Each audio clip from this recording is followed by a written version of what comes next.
তোমায় এমন একটা প্রশ্ন এলো যে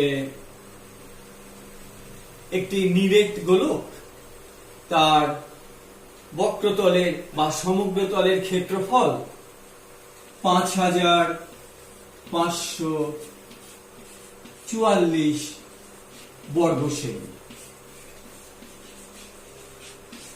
তোমরা ভিডিওটি বারবার দেখে লিখে নেবে। একটি নিরেট গোলক তার সমগ্রতলের ক্ষেত্রফল 5544 বর্গ সেমি।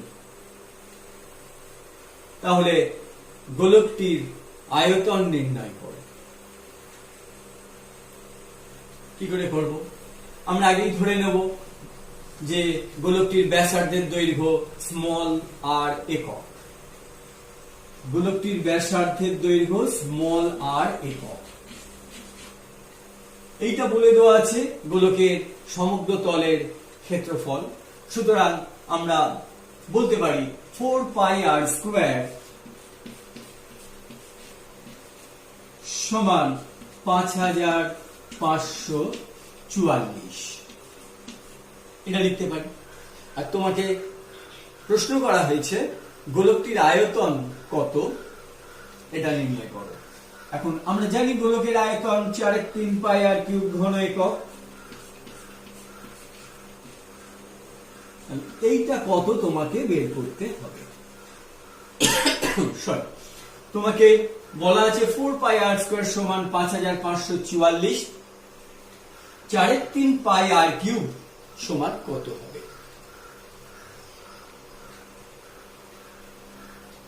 এই সমীকরণ থেকে আমরা প্রথমে গোলকের ব্যাসার্ধের দৈর্ঘ্যটাকে বের করে নেব। অর্থাৎ 4πr² 5544, অতএব r² সমান 5544/4π সমান 5544/4 ইন্টু পায়ের মান তোমরা জানো, আগে পড়েছো। পায়ের সঠিক মান কিন্তু এখনো পর্যন্ত নির্ণয় করা সম্ভব হয়নি। মোটামুটি ভাবে পায়ের মানটাকে ধরা হয় 22/7 অথবা 3.14। এটা অ্যাকুরেট মান নয়, কিন্তু প্রায় 22/7 পায়ের মান সমান 5544 ইন্টু 7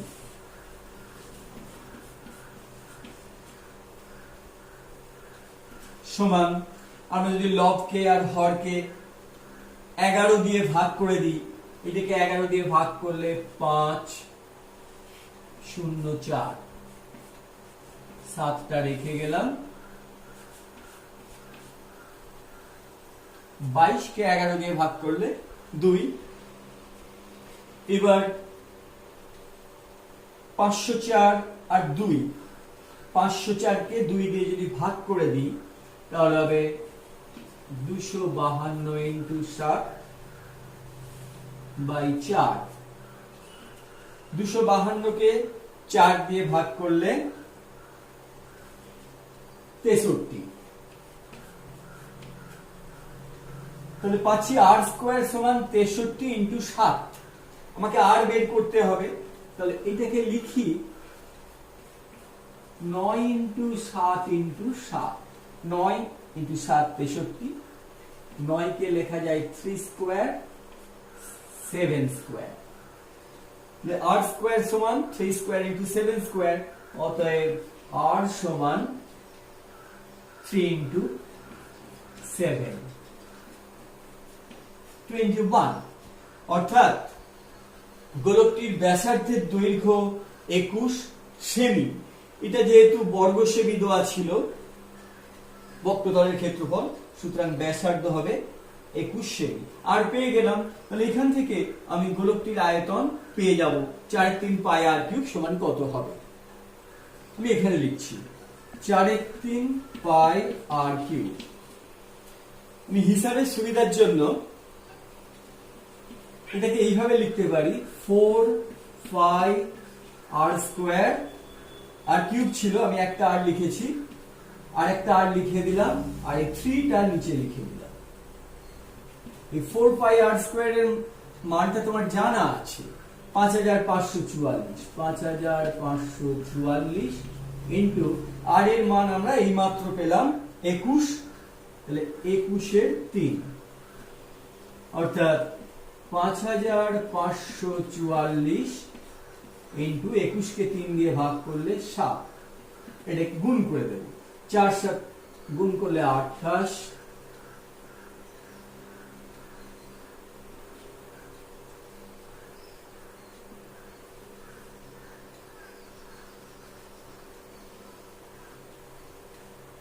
(38,808) ঘন সেমি।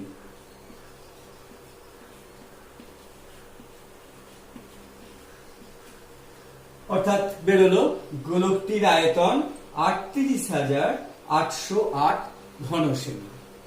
এই অঙ্কটার ক্ষেত্রে, এই সমস্যাটার ক্ষেত্রে আমরা এই দুটো সূত্রকেই কিন্তু ব্যবহার করেছি। আমি আরো একটি উদাহরণ দিচ্ছি। ধরো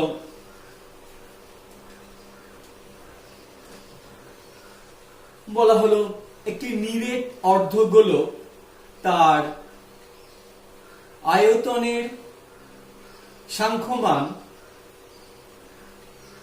সেই অর্ধগোলকটির সমগ্রতলের ক্ষেত্রফলের সাংখ্যমানের সমান। তাহলে নিরেট অর্ধগোলকটির ব্যাসার্ধের দৈর্ঘ্য নির্ণয় করো। আমি আরেকবার বলছি, একটি নিরেট অর্ধগোলকের আয়তনের সাংখ্যমান তার সমগ্র তলের ক্ষেত্রফলের সাংখ্যমানের সমান। তবে ওই অর্ধগোলকটির ভূমির ব্যাসার্ধের দৈর্ঘ্য নির্ণয় করো। এটা আগে মুছে দিই।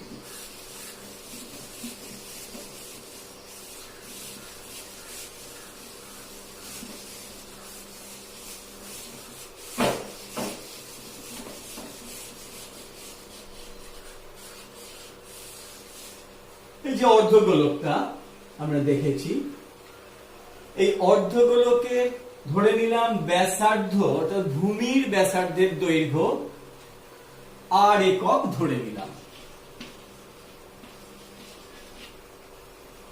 তাহলে এর আয়তন হবে, আমরা আগে বলেছি, গোলকের আয়তনের অর্ধেক অর্থাৎ 2/3 পাই আর কিউব, এত ঘন একক। আর এর সমগ্র তলের ক্ষেত্রফল এও আগে আলোচনা করেছি। সমগ্র তল মানে দুটো তল, একটা বক্রতল এবং একটা বৃত্তাকার সমতল। সমগ্র তলের ক্ষেত্রফল πr² প্লাস 2πr² অর্থাৎ 3πr², 3πr² বর্গ একক। এটা কিন্তু ঘন একক, এটা বর্গ একক, সুতরাং একক মিলবে না। বলা আছে সাংখ্যমান সমান, অর্থাৎ যে সংখ্যাটা পাবো সেটা, এটার সঙ্গে এটা সমান, সমান দিয়ে দিলাম।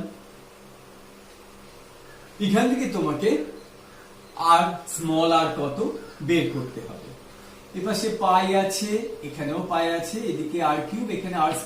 আমি উভয় পক্ষকে πr² দিয়ে ভাগ করে দিলাম, তাহলে হবে 2/3 আর πr² দিয়ে ভাগ করেছি, এটা সমান হবে 3, বা 2r is equal to 9। অতএব r সমান 9/2 অর্থাৎ 4.5। সুতরাং অর্ধগোলকটির ব্যাসার্ধের, ভূমির ব্যাসার্ধের দৈর্ঘ্য 4.5 একক। এখানে এককটা কিন্তু তোমাকে বলে দেওয়া নেই। আগের প্রশ্নে যেমন একক বলে দেওয়া ছিল বর্গ সেমি, এখানে কিছুই বলে দেওয়া নেই, সাংখ্যমান সমান বলেছে। সুতরাং এটা 4.5 সেমিও হতে পারে, মিটারও হতে পারে, সুতরাং এটা 4.5